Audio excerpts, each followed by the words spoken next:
De retour à l'université, j'ai changé de filière pour embrasser les métiers des arts et de la culture. Et c'est alors que j'ai fait le constat de ce qui va être la base de ma première entreprise. Pour répondre à cette question, il faudrait que je vous donne le contexte et pour ce faire, il me faudrait encore une fois vous raconter l'histoire derrière l'histoire. Alors la voici. Jusqu'en 2012, je n'avais jamais entendu parler de l'entrepreneuriat. Je savais ce que c'était que créer un business, mettre en place une activité pour gagner de l'argent, car c'était ce que je faisais depuis l'âge de 9 ans, mais j'ignorais que cela s'appelait entreprendre.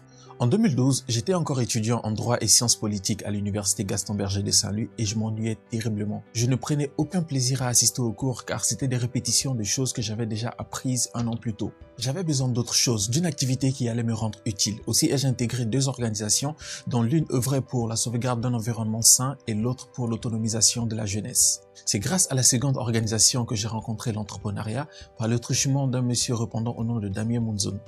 Il était censé nous dispenser une formation sur l'entrepreneuriat. Damien n'était pas entrepreneur à l'époque, mais il connaissait la théorie de l'entrepreneuriat, ce que nous ignorions. De tout son discours de ce jour-là, j'ai retenu une chose en particulier, c'est qu'entreprendre, c'est prendre l'initiative de mettre en place une activité afin de résoudre un problème qu'on constate. Cela a créé un déclic dans mon esprit. Durant les semaines qui ont suivi, je me suis mis à chercher un problème autour duquel j'allais créer mon entreprise. J'avais plusieurs idées, mais je n'avais à l'époque ni les compétences ni les ressources financières pour les concrétiser.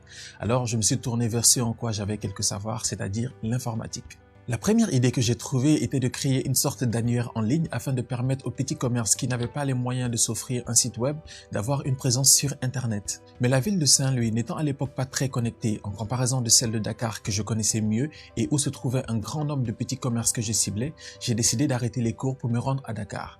Et cela coïncidait avec la période des grèves. Heureusement pour moi d'ailleurs. Une fois à Dakar, j'ai pris un petit logement dans un quartier appelé Sacré-Cœur. Il s'agissait d'une petite chambre avec une salle de bain et dans la chambre, j'avais installé ma petite table de bureau et un matelas posé sur le sol. C'était tout ce que j'avais.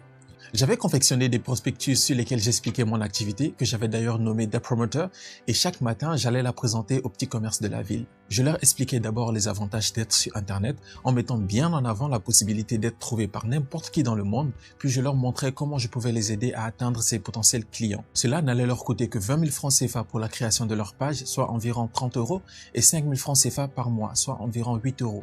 Certains étaient très intéressés et d'autres pas du tout. Toutefois, j'avais au moins une quinzaine de clients prêts à embarquer. Et c'est alors que j'ai fait face à mon premier problème.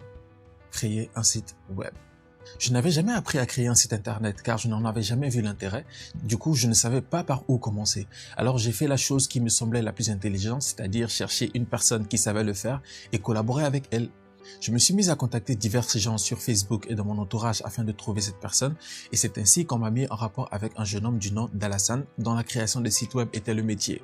J'ai donc contacté cet Alassane et lui ai parlé de mon projet et il m'a dit qu'il pouvait le réaliser. Tout ce que je devais faire était lui envoyer le cahier des charges et payer la maudite somme selon lui de 400 000 francs CFA, soit environ 700 €. Alors là, deux problèmes se posaient. Premièrement, je ne savais pas du tout ce qu'était un cahier des charges et deuxièmement, où allais-je trouver ces 400 000 francs CFA? Je n'étais qu'un étudiant, moi. Mais vu qu'il fallait absolument trouver une solution, j'ai pensé à jouer au plus malin en contactant mes potentiels clients et leur demandant de me faire une avance sur ce qu'ils devaient me payer. Aucun d'eux n'a accepté. Qui allait donner son argent à un jeune homme qui promettait monts et merveilles et qui n'avait encore rien prouvé? Personne. J'ai donc dû abandonner mon projet et retourner à l'université pour suivre mes études. De retour à l'université, j'ai changé de filière pour embrasser les métiers des arts et de la culture. Et c'est alors que j'ai fait le constat de ce qui va être la base de ma première entreprise. Les jeunes talents africains n'étaient pas assez promus.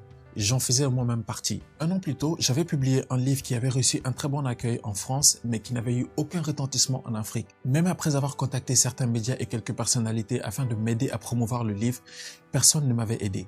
J'avais reçu énormément de promesses, mais aucune aide véritable. Et c'était le cas de nombreux jeunes africains très talentueux qui évoluaient dans divers domaines. J'ai donc décidé de créer un site afin de promouvoir ces jeunes talents africains. Après quelques mois dans cette nouvelle filière, j'ai de nouveau commencé à m'ennuyer et j'ai donc décidé de me consacrer cette fois entièrement à mon entreprise. J'ai pris le temps d'apprendre à créer un site internet et puisque je connaissais déjà quelques jeunes talents autour de moi, je les ai contactés afin qu'ils soient les premiers jeunes talents promus par l'agence. Et c'est ainsi que le site web de The Promoter Agency a vu le jour. Le reste est de l'histoire.